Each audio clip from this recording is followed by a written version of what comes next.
Les conclusions du sommet de Bruxelles concernant l'aide militaire à l'Ukraine, en raison du veto hongrois, ne sont pas contraignantes. Quel est votre commentaire sur la position de Budapest? Globalement, pour éviter tout malentendu, monsieur le journaliste, ces conclusions n'apportent rien de nouveau. Elles stipulent simplement que ceux qui souhaitent aider volontairement l'Ukraine sur une base bilatérale peuvent le faire. Notre politique est claire à ce sujet. Pas d'argent, pas d'armes pour l'Ukraine. Nous apportons une aide humanitaire. Si des opérations de déminage sont nécessaires quelque part, nous sommes prêts à intervenir. Nous avons ouvert une liaison en fibre optique directe entre Kiev et Koïs. Nous prenons d'autres mesures humanitaires.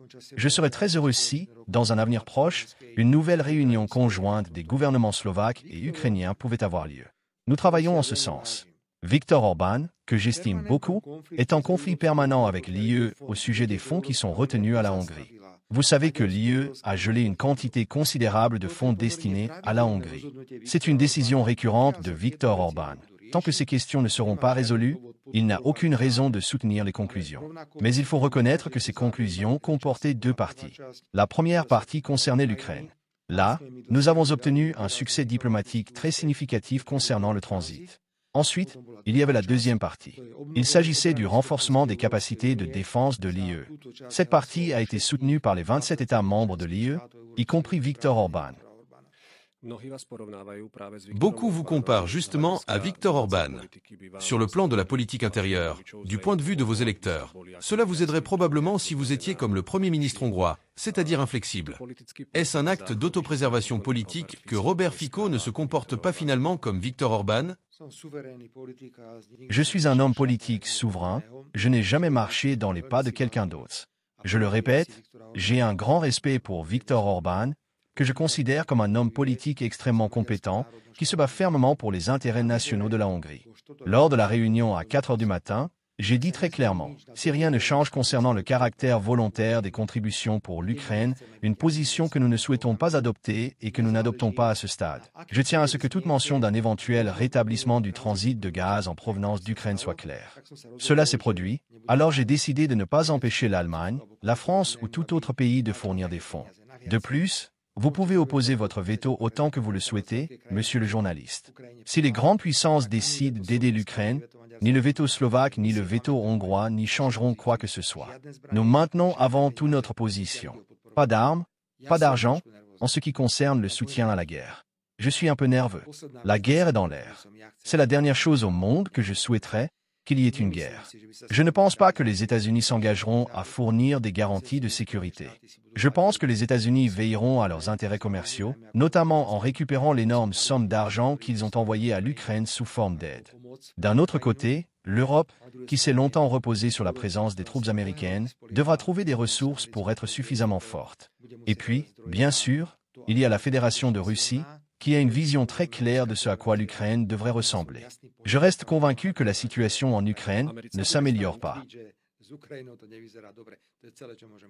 Les États-Unis ne se créent-ils pas des ennemis potentiels avec leur politique?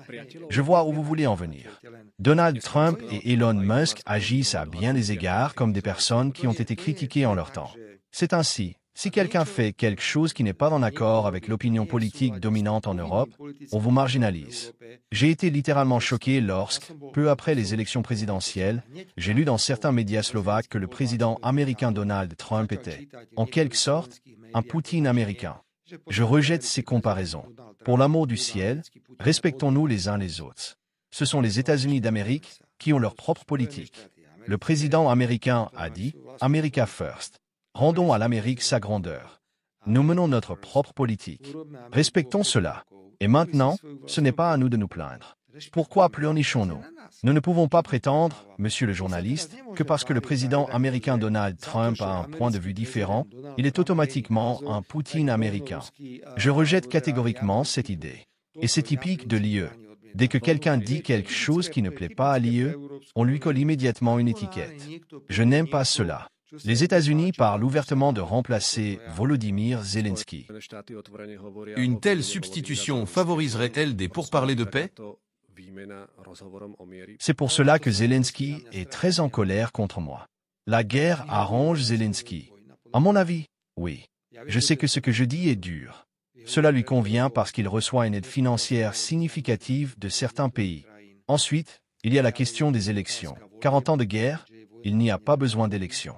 Si vous regardez certains sondages, ces déclarations parlent d'autre chose, Monsieur le Premier ministre, de la fin de la guerre.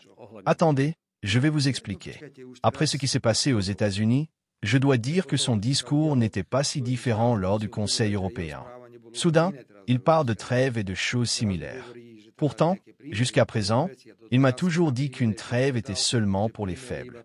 Je le répète, il n'y aura pas d'élection en Ukraine tant qu'il y aura la guerre.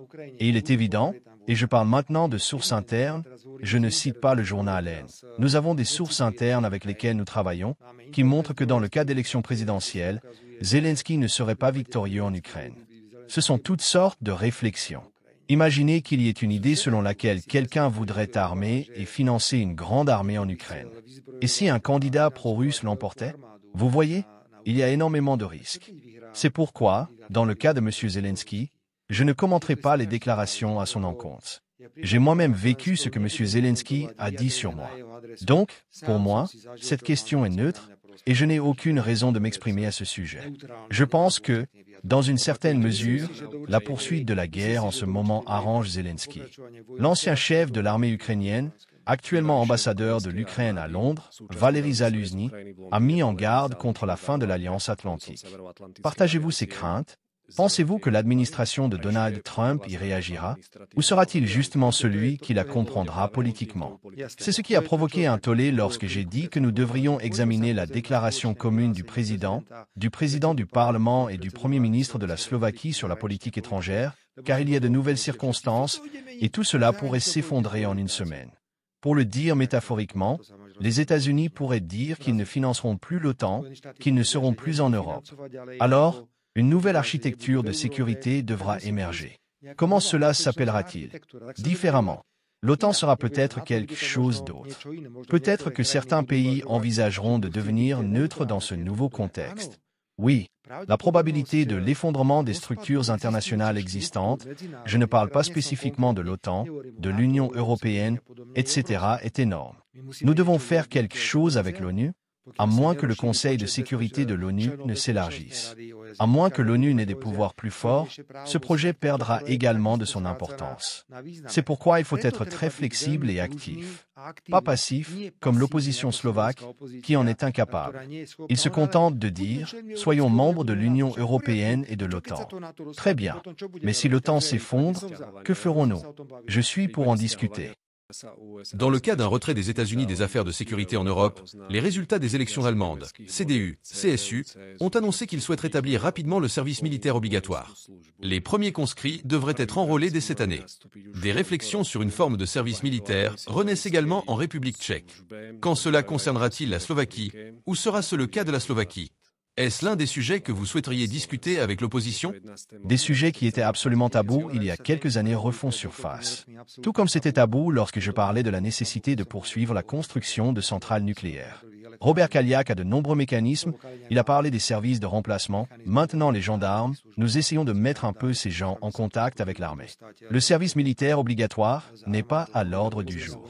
En Slovaquie, le service militaire obligatoire n'est pas à l'ordre du jour.